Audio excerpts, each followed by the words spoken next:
Welcome back in fans. स्वागत है आप सभी का ब्लिच के एक और नए पार्ट में। अगर आप लोगों ने अभी तक इसके पिछले पार्ट को नहीं देखा है तो उसका लिंक आपको डिस्क्रिप्शन बॉक्स में मिल जाएगा, तो याद से उसे देख लेना, नहीं तो ये पार्ट कुछ भी समझ में नहीं आएगा।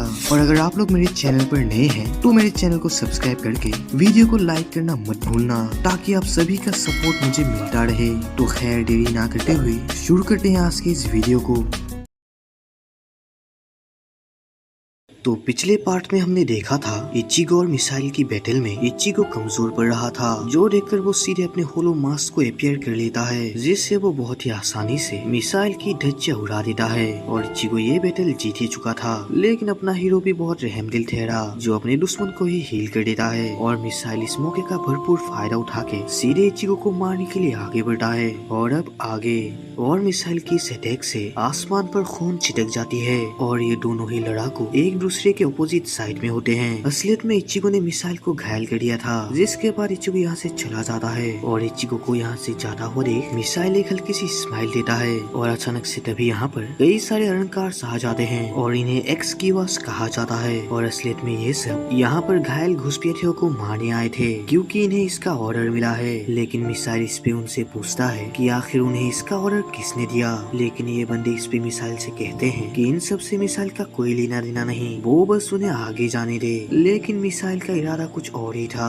वो इन सभी को आगे जाने देने के लिए मना कर देता है। मिसाइल की ऐसी रिप्लाई सुनकर ये बंदे उससे लड़ने का इरादा बना लेते हैं और उसे समझा के कहते हैं कि मिसाइल ये भूल ना करे, क्योंकि उसके पास लड़ने के लिए इतनी ताकत ही नहीं है, क्योंकि उसकी जान पख्तों की हालत इतनी खराब है कि वो उसे रिलीज तक नहीं कर सकता। ये सुनकर मिसाइल और भी ज्यादा जोश में चला जाता है और उन्हें सीधे लड़ने के लिए चैलेंज कर देता है। और अब भी हमें पता चलता है कि आखिर मिसाइल अपनी जान पर खेल के इचिगो की मदद क्यों कर रहा है और उसने आखिर इचिगो के ऊपर लास्ट अटैक क्यों किया। असलियत में अगर उसने वो लास्ट अटैक इचिगो के ऊपर ना किया होता तो इचिगो तब तक यहाँ बैठा रहता जब तक मिसाइल पूरी तरीके से हील ना हो जाए। और मिसाइल ये बात अच्छी तौर से जानता था कि इचिगो का यहाँ ज्यादा देर तक रुकना बिल्कुल भी सेफ नहीं है, तो इसलिए उसने जानबूझकर इचिगो के ऊपर हमला कर दिया, ताकि इचिगो से फिर से घायल करके यहाँ से चला जाए। और मिसाइल ने इचिगो की मदद इतनी तक इसलिए की क्योंकि इचिगो ने उसकी इच्छाओं का सम्मान किया। इचिगो चाहता तो अपनी बांखाई वाली फॉर्म में होके ही मिसाइल को इजीली हरा सकता था, लेकिन फिर भी उसने उसकी इच्छा को पूरा करके अपने होलो फॉर्म में ट्रांसफॉर्म हो गया, ये जानते हुए भी कि ये करने के बाद इचिगो पूरी तरीके से थक जाएगा। इसीलिए मिसाइल उसका आभारी है और अपनी जान पर खेलकर इचिगो की मदद कर रहा है, ये जानते हुए भी कि ये काम करके वो जिंदा नहीं बचेगा। और फिर मिसाइल इचिगो के लिए खुद को सेक्रीफाइस कर देता है। मिसाइल के लिए एक लाइक तो बनता है यार, और कमेंट में स्पैम कर दो great missile. By the way इस तरफ आइजन के पास भी ये खबर पहुंच जाती है कि अब मिसाइल जिंदा नहीं रहा, उसे घुसपैठियों ने मार दिया है। लेकिन आइजन को ये बात पहले से ही पता थी कि मिसाइल ज्यादा देर तक नहीं टिकेगा। और फिर वो रिपोर्टर से पूछता है कि क्या वो कोई बात छुपा रहा है जिसके बारे में आइजन का जानना हक है। ये सुनकर इस रिपोर्टर की पसीने निकलने लगते हैं, क्योंकि उसने आइजन को रिपोर्ट दिया था कि मिसाइल को घुसपैठियों ने मार दिया। लेकिन असलियत में उसे घुसपैठियों ने नहीं बल्कि उसे एक्सक्यूवास ने मारा था, जिसका जवाब वो आइजन से नहीं दे पाता। और उसकी खामोशी को देखकर आइजन अपनी तगड़ी स्पिरिट एनर्जी को रिलीज करता है और इसके प्रेशर से ये बंदा थर थर कांपने लगता है। और फिर आइजन फिर से उससे पूछता है कि आखिर वहाँ पर एक्सक्यूवास को किसने भेजा था उसकी अनुमति के बगैर। और तभी यहाँ पर और एक बंदा आता है जो एक्सेप्ट करता है कि उसी ने एक्सक्यूवास को पहुँचाया था वहाँ पर। और इस बंदे का नाम जाइला पोरो है, जो तुरंत आइजन से इस नाफरमानी के लिए माफी मांगता है, क्योंकि उससे एक अच्छा मौका मिला था घायल घुसपैठियों को मारना। और अगर वो ये काम कर दे तो आइजन के लिए बाकी काम इजी हो जाएगा। ये सोचकर उसने एक्सक्यूवास को वहाँ पर पहुँचाया था आइजन के ऑर्डर के बगैर। और अब आइजन इस नाफरमानी के लिए उसे जो भी सजा दे उसे वो सजा पूरी तरीके से मंजूर है। लेकिन आइजन को इस बात से कोई फर्क नहीं पड़ता, जो जाइला को माफ कर देता है। लेकिन वो जाइला से एक बात जानना चाहता है कि क्या उसे मिसाइल की बॉडी से घुसपैठिया का स्पीड प्रेशर मिला कि नहीं। ये सुनकर जाइला की पैरों तले जमीन खिसक जाती है कि आखिर आइजन को इस बारे में कैसे पता चला। उसने तो ये काम बिल्कुल टॉप सीक्रेटली करा था। शायद इस बंदे को पता नहीं कि आइजन तो आइजन है। उसके पूरे मेंशन में एक मक्खी भी अपनी जगह चेंज करे तो वो भी उसे पता चल जाती है। और इस तरफ हम दोनों को देखते हैं जो रेंजी को पकड़कर तेजी से दौड़ रहा था, लेकिन तभी वो गिर जाता है, जिससे रेंजी का सर आधा जमीन पर घुस चुका था। और दोनों की ये सब हरकत देखकर रेंजी गुस्से से उसके ऊपर लातों की बारिश करने लगता है। और अचानक से रेंजी की मार खा के डोंडो को याद आता है कि पैसे तो उनके पीछे है ही नहीं, जो देखकर वो और ज्यादा घबरा जाता है कि उसने नेल के साथ अपने दोस्त पैसे को भी खो दिया। और इस तरफ इचिडा अपने ओपोनेंट से लड़ रहा था, जो कि एक लड़की थी, और ये लड़की इचिडा के सोच से ज्यादा स्ट्रॉन्ग थी। तो इचिडा उसके बैटल टेक्निक को समझने के लिए एक एरो को उसके ऊपर थ्रो कर देता है, और ये एरो अपने पोजीशन को चेंज कर सकता था, जिससे ये लड़की मुश्किल से ही बचती है। और ये देखकर इचिडा को पता चल गया था कि उस लड़की की वो हथियार सिर्फ सीधे लाइन पर ही हमला कर सकती है। तो इस बैटल को जीतने के लिए इचिडा को उस लड़की के ऊपर उस पोजीशन से हमला करना होगा जिसकी उस लड़की को उम्मीद ही ना हो। जिसके बाद इचिडा इस लड़की के ऊपर कई एरो को थ्रो कर देता है, और लिटरली एरोज बाउंस हो सकती है, जो देखकर ये लड़की भी हैरान थी। और तभी इचिडा फिर से कई सारे बाउंसिंग एरो को उसके ऊपर थ्रो कर देता है, जो कि बाउंस होके उस लड़की को चारों तरफ से घेर लेते हैं। और इस हमले को देखकर ये लड़की घबराने के बजाय एक हल्की सी स्माइल देती है, जिसके बाद वो अपने हथियार से इन सभी एरोस को ब्लॉक कर देती है, जो देखकर इचिडा भी काफी शौक में था कि आखिर अब उस लड़की की हथियार किसी भी डायरेक्शन में कैसे जा सकती है। असलियत में ये लड़की उसके हथियार को किसी भी डायरेक्शन में घुमा सकती है, लेकिन उसे इचिडा को मारने के लिए एक ओपनिंग की जरूरत थी। और यहाँ जितने भी पिलर्स है उन सभी के होने के कारण वो अटैक नहीं कर पा रही थी और अपने हथियार को घुमा नहीं पा रही थी। और तो और वो अकेले इन सभी पिलर्स को तोड़ भी नहीं सकती, इसलिए उसने इचिडा का फायदा उठाया और उसके एरोस से इन सभी पिलर्स को तोड़ दिया। और अब वो जैसे चाहे अपने हथियार को घुमा सकती है, वो भी बिल्कुल इजीली। और ये बोलकर ये लड़की उसके ऊपर हमला कर देती है, और इचिडा इससे जान बचाकर भागने लगता है। और अब ये लड़की हर उस डायरेक्शन पर हमला कर रही थी जहाँ पर इचिडा भाग रहा था। इचिडा को उसके ऊपर एक काउंटर अटैक करने का मौका तक नहीं मिल रहा था, और तभी वो लड़की इचिडा को घायल कर देती है, और इस अटैक से इचिडा भी कमजोर पड़ चुका था। देखो यहीं पर मैं आप लोगों को एक बात बता दूं कि इचिडा और इस लड़की की जो बैटल है वो काफी ज्यादा बोरिंग है, तो मैं सिर्फ इस बैटल का सिर्फ मेन पॉइंट्स को ही एक्सप्लेन करूंगा, बाकी फालतू के पार्ट्स को मैं दिखाना नहीं चाहता, ताकि आप सभी का टाइम भी वेस्ट ना हो। बाकी आपकी राय, अगर आप सभी को इस फाइट को अच्छे से देखना है तो मुझे कमेंट कर देना, मैं फालतू के पार्ट्स को भी कवर कर दूंगा।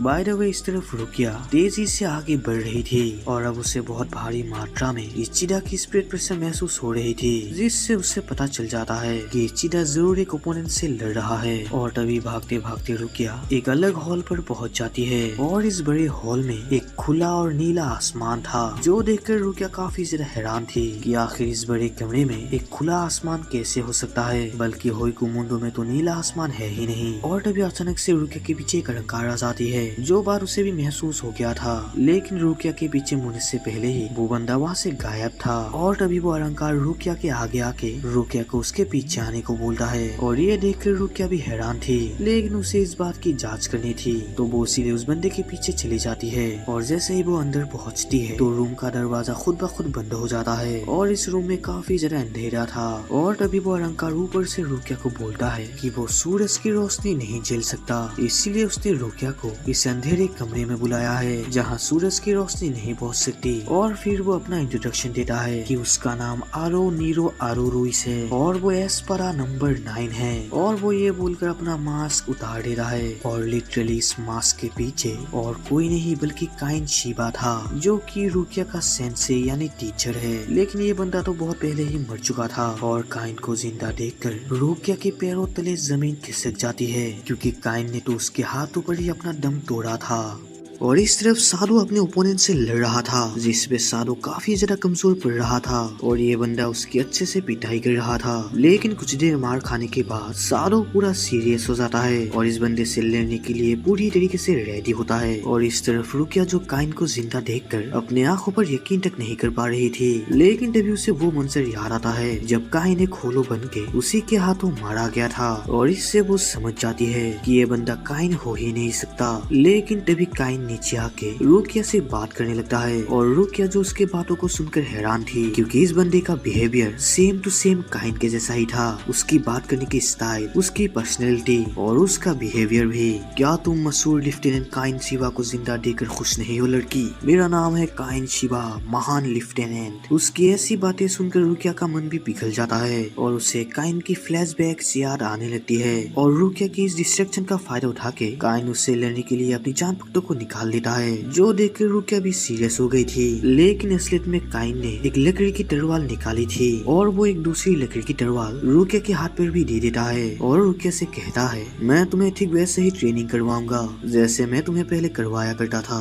और तभी अचानक से ये जगह एक ट्रेनिंग ग्राउंड में बदल जाती है। असलियत में स्क्वाड 13 की पुरानी ट्रेनिंग ग्राउंड है, जहाँ पर रुकिया और काइन पहले ट्रेनिंग किया करते थे। और रुकिया जो ये देखकर हैरान थी कि आखिर यहाँ का मंजर अचानक से ट्रेनिंग ग्राउंड में कैसे बदल गया। असलियत में ये एक तरह का इल्यूजन है या फिर एनिमे वर्ल्ड में गेंजुत्सु जो काइन ने किया था। और फिर काइन रुकिया के ऊपर हमला कर देता है, जिस पे रुकिया भी उसके हमले को डॉज करने लगती है। और रुकिया जो लड़ते हुए काइन के मूव्स, उसके अटैक करने का स्टाइल और उसके फुटवर्क को देखकर हैरान थी, क्योंकि ये सब सेम टू सेम असली काइन जैसा ही है। और रुकिया जो ये सब सोच ही रही थी कि तभी उसे काइन इस बैटल में हरा देता है, जिस पे काइन उससे कहता है, अगर ये असली लड़ाई होती तो तुम अब तक मर चुकी होती, पर लगता है कि तुम में काफी सुधार आ गया है रुकिया। और काइन की ये बात सुनकर और उसके हर एक मूव को एनालाइज करके रुकिया पूरी तरीके से श्योर हो जाती है कि यही काइन शिवा है जो बिल्कुल ठीक और जिंदा है।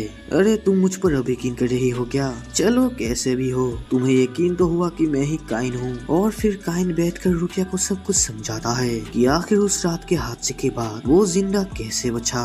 उस रात लड़ाई के बाद मेरी स्पेशल बॉडी बिखरने लगी, फिर मेरे बॉडी के टुकड़े टुकड़े हो गए। और वो होलो जिसने मुझे मारा था वो आइजेन का एक टेस्ट सब्जेक्ट था, जो मरने के बाद फिर से होइकुमुंडो में रीजनरेट होने आ गया। और क्योंकि मेरी स्पीड प्रेशर उसकी बॉडी के साथ घुल गई थी, तो जैसे ही वो रीजनरेट हुआ उसने सीधा मेरा रूप ले लिया। और आइजेन का यही प्लान था कि वो होलो किसी एक जबरदस्त सोलिपर को मार के फिर से रीजनरेट होके उसका ही रूप ले ले। और आइजेन का ये प्लान काम भी किया, लेकिन किस्मत से स्पेशल बॉडी का कंट्रोल मेरे पास आ गया। शायद मेरी इच्छा शक्ति उनके उम्मीद से भी ज्यादा पावरफुल है। और फिर काइन ये बोलकर हंसने लगता है और बेवकूफों की तरह खुद की ही तारीफ करने लगता है, जो देखकर रुकिया काफी जरा भड़क जाती है, क्योंकि यहाँ पर सिचुएशन काफी गंभीर हो चुकी है और काइन को हंसी की पड़ी है। इस पे काइन भी समझ जाता है कि वो सिर्फ बेवकूफी ही कर रहा है, जिसके बाद वो सीरियस होके रुकिया से कहता है,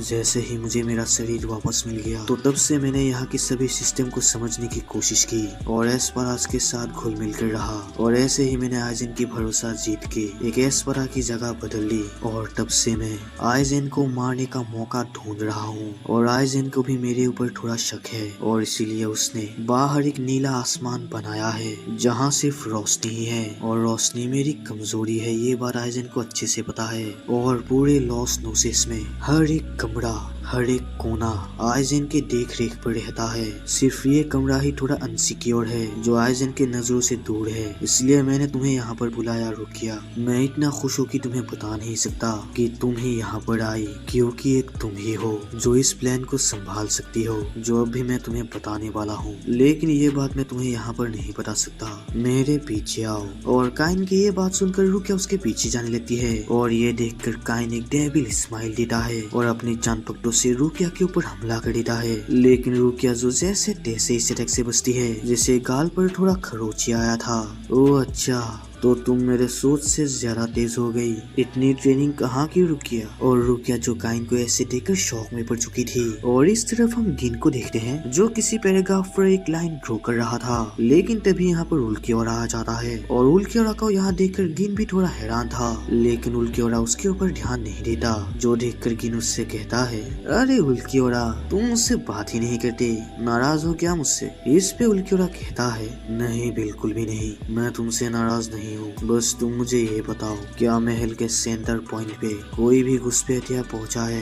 अरे नहीं, अब तक तो कोई नहीं पहुँचा। और इतनी चिंता मत करो यार, जब पहुँचेगा तो तेरा भाई तुझे सब कुछ बता देगा। मुझे तुम पर भरोसा नहीं, जरा सा भी नहीं, लेकिन मुझे बताना जरूर। अभी तो कहा था भरोसा नहीं और मुझे ही बताने को बोल रहे हो। ज्यादा होशियारी मत दिखाओ, जितना बोला है उतना करो। ठीक है, आपकी जैसी मर्जी हुजूर। और इस तरफ रुकिया के गाल से खून टपकने लगता है और काइन जो फिर से बहाने मारने लगता है। अरे रुकिया, मैंने जितना सोचा था तुम उससे बहुत तेज और काफी ज्यादा इम्प्रूव भी हो चुकी हो। खैर बड़ी जो हो गई। और काइन की ऐसी हरकत देखकर रुकिया को उसके ऊपर थोड़ा थोड़ा शक होने लगता है और रुकिया को ऐसे देखकर काइन उससे कहता है, तुम्हें मुझ पर शक हो रहा है कि मैं नकली काइन हूँ? क्या मेरा तुम्हें मारना कोई अजीब बात है? क्या तुम भूल गई रुकिया, मैं काइन शीबा हूँ, स्क्वाड 13 का फॉर्मर लेफ्टिनेंट, और अब मैं होइको मुंडो में हूँ क्योंकि मैं एक होलो के साथ फ्यूज हो गया था और तुम रुकिया कुची की हो जिसने अपने हाथों से ही अपने जान भक्तों को घुसा के मुझे मारा था। ये सुनकर रुकिया शौक में पड़ जाती है और उसे सच में वही फ्लैशबैक याद आता है जब उसने अपने हाथों से काइन शीबा को मारा था। और अब काइन रुकिया को अपनी बातों पर उलझाने लगता है। क्या तुम अब समझी रुकिया कि मैंने तुम्हें मारने की कोशिश क्यों की? शायद तुम भूली नहीं होगी वो एहसास जब तुमने मुझे मारा था और वो एहसास जो मैंने झेला था। ये सुनकर रुकिया भी उसके बातों पर बहकने लगती है और उससे कहती है कि उसे सब कुछ याद है, वो अब तक कुछ भी नहीं भूली। और ये देखकर काइन भी इस मौके का फायदा उठाता है। तो क्या अब तुम मेरे हाथों से मरने के लिए तैयार हो रुकिया? लिटरली ये सुनकर रुकिया भी हैरान हो जाती है। अरे इतना हैरान मत हो, मैं पूछ रहा हूँ कि मुझे मारने के पाप के लिए क्या तुम मरने के लिए तैयार हो या फिर अपने पाप का प्रायश्चित करने के लिए तैयार हो? और अब रुकिया जो इसके बातों पर पूरी बहक चुकी थी, जो अब काइन के हाथों से मरने के लिए पूरी रेडी होती है। और ये देखकर काइन भी थोड़ा खुश होता है। लेकिन तभी रुकिया उससे कहती है वो उस टाइम वहाँ से भाग गई थी जो पाप उसके सर से कभी नहीं मिटेगा, चाहे साल बीत जाए या फिर सदियां। और अगर उसे मार के काइन को अच्छा महसूस होगा तो फिर रुकिया मरने के लिए पूरी रेडी है। लेकिन वो अब भी नहीं मर सकती क्योंकि वो होइको मुंडो में एक मिशन के लिए आई है जो कि है उसकी दोस्त ओरिहिमे को बचाना। और वो ओरिहिमे को बचाए बिना अपनी जान नहीं दे सकती। और रुकिया की ऐसी बात सुनकर काइन फिर से बहाना मारने लगता है। अरे सॉरी, मैं तो मजाक कर रहा था यार। हाँ ये सच है कि मैं चाहता था कि तुम अपने किए का प्रायश्चित करो, लेकिन मैं तुम्हें मारने की तो हरगिज नहीं सोच सकता। याद है मैंने तुमसे कहा था कि मेरे पास कुछ है जो सिर्फ तुम ही कर सकती हो, और अगर तुम्हें अपने किए का वाकई प्रायश्चित करना है तो मैं चाहता हूँ कि तुम मेरे लिए कुछ करो। और रुकिया भी काइन के ऑर्डर को मारने के लिए पूरी तरीके से रेडी थी। और फिर काइन उससे कहता है इट्स ओके, तो चलो तुम मेरे लिए अपने सारे दोस्तों का सर लेके आओ। ये सुनकर रुकिया और जरा शौक में पड़ जाती है कि आखिर ये बंदा ये सब क्या बक रहा है। तो इस पे काइन कहता है चिंता मत करो यार, तुम्हें उनकी एबिलिटीज और उनकी कमजोरी के बारे में अच्छे से पता है, तो तुम उन पर अचानक से हमला करके उन्हें इजीली मार सकते हो। अगर तुम मेरे लिए कर दो तो मैं तुम्हें मुझे मारने के लिए माफ कर दूंगा। ये बिल्कुल आसान है ना? मेरी जान के लिए एक छोटी सी कीमत। और अब काइन की ऐसी बेहुदा की बातें सुनकर रुकिया 100% श्योर हो जाती है कि ये बंदा काइन सिवा हो ही नहीं सकता,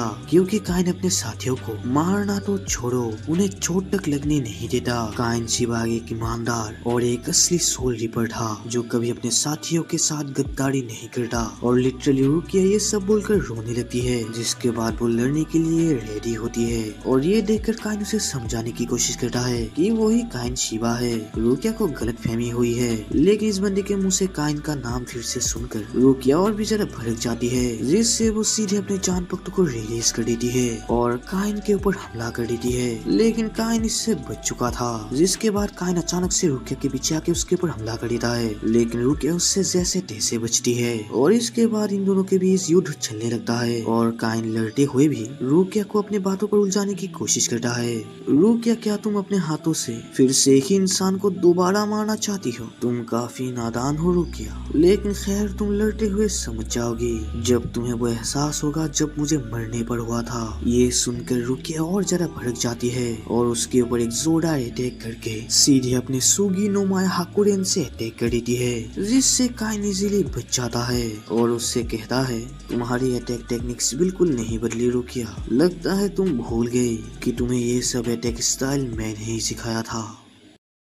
तो ब्लीच का ये कमाल का पार्ट यहीं पर खत्म होता है। बाय द वे अगर आप लोगों को ये पार्ट पसंद आया तो प्लीज वीडियो को एक लाइक कर देना और कमेंट में अपना रिव्यू जरूर बताना और चैनल को सब्सक्राइब करना तो भूलना ही मत। मिलते हैं अगले और नए वीडियो में, तब तक के लिए बाय।